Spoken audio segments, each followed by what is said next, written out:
সংযমের মাস রমজান শুধু আত্মশুদ্ধির জন্যই নয়, খাদ্যাভ্যাসেও সংযম ও সচেতনতার সময়। এই মাসে আমাদের দৈনন্দিন রুটিনে যেমন পরিবর্তন আসে, তেমনি খাবারের তালিকাতেও বড় রদবদল ঘটে। ফলে অসচেতনভাবে খাবার গ্রহণ করলে নানা শারীরিক জটিলতা দেখা দিতে পারে। তাই রোজায় কি খাবেন তার চেয়ে বেশি গুরুত্বপূর্ণ হল কি খাবেন না।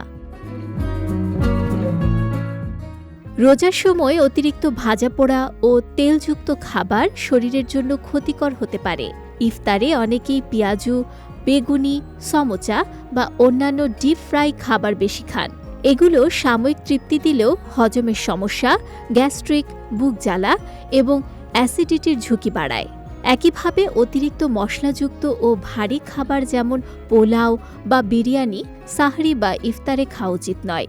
এগুলো সহজে হজম হয় না এবং সারাদিন অস্বস্তি তৈরি করতে পারে।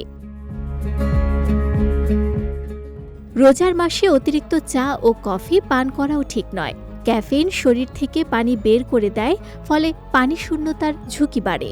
যারা নিয়মিত কফি বা ধূমপানে অভ্যস্ত, তারা রোজার সময় মাথা ব্যথা বা অস্বস্তিতে ভুগতে পারেন। তাই এ সময় ধূমপান সম্পূর্ণ পরিহার করা এবং ক্যাফেইন গ্রহণ কমিয়ে আনা জরুরি। একইভাবে সফট ড্রিঙ্কস বা সোডা জাতীয় পানীয় এড়িয়ে চলা উচিত, কারণ এগুলো গ্যাস্ট্রিক ও অম্লতা বাড়ায়। অ্যালকোহলিক পানীয় তো অবশ্যই পরিহারযোগ্য।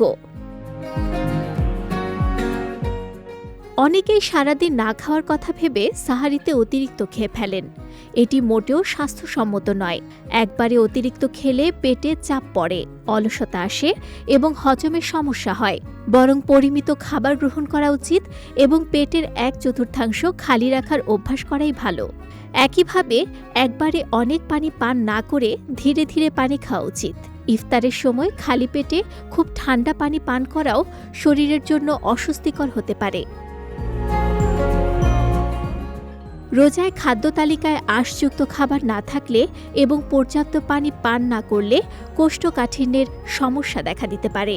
তরল খাবার কম খাওয়ার ফলে লো ব্লাড প্রেশারও হতে পারে। যাদের আগে থেকে পেপটিক আলসার বা গ্যাস্ট্রিকের সমস্যা আছে, তাদের জন্য অতিরিক্ত তেল মশলাযুক্ত খাবার আরও ক্ষতিকর হতে পারে।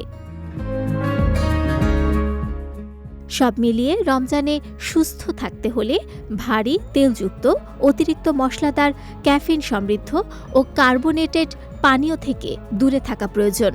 সংযমী খাদ্যাভ্যাস, পরিমিত আহার এবং পর্যাপ্ত পানি পারে রোজাকে স্বাস্থ্যকর ও স্বস্তিদায়ক করে তুলতে।